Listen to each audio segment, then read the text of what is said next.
Hitrim možganom pa bomo dodali še ročne spretnosti v hitrih lončkih.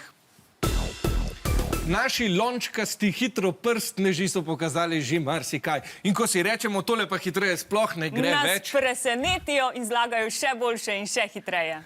Ja, smo že v polfinalu in tukaj so ostale samo še najboljše ekipe. Tako je, ob meni je osnovna šola Bogojina, Aja, Zoja in Aš. In ob meni je osnovna šola Prežihovega Voranca, Bistrica, to so Maj, Luka in pa Lan. Ja, Prekmurci obvladajo hitre lončke, kaj naj rečem, to je prekmurski spopad danes. Aja, Zoja in Aš, vi ste res zelo dobro ste se uvrstili. Kakšni so bili kaj odzivi okolice?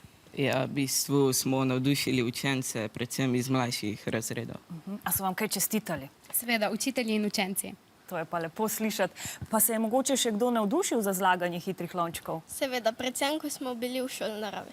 No, to je lepo, naj navdušenje traja in pa tudi sreča danes. Ja, na drugi strani pa jim seveda zdaj le stojijo Bistričani. Fantje, kdo pa bo po vašem mnenju danes najbolj stiskal pesti za vas? Sestri. Sestri? Starši. Celo šolo. Ja, vsi in tudi midva z Jasno seveda danes za vse prav močno stiskava prste in dlani. Smo pripravljeni? 3, 4, zdaj! Tekma za finale se je začela. Ja, vzdušje je naelektreno napeto, tudi gledalci so se seveda oglasili. Tukaj so res že oboji zelo dobro zverzirani in odlično jim gre sestavljanje. Zdaj so pomembni samo še živci. V rahli prednosti Bistrica, ki je že pri zadnji predaji. Pri zadnji predaji sedaj tudi osnovna šola Bogojina. Aji gre odlično. Tole bo napeto, tole bo napeto.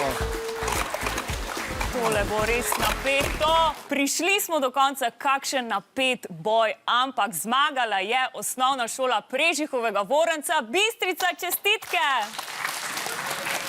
Čestitke pa seveda tudi Bogojini, obe ekipi sta dosegli neverjeten čas, blizu 40 sekund, to da na koncu vseeno tehtnica rahlo na stran Bistričanov. En aplavz za obe ekipi, seveda odličen boj sta prikazali. Imamo prve finaliste z odličnim časom.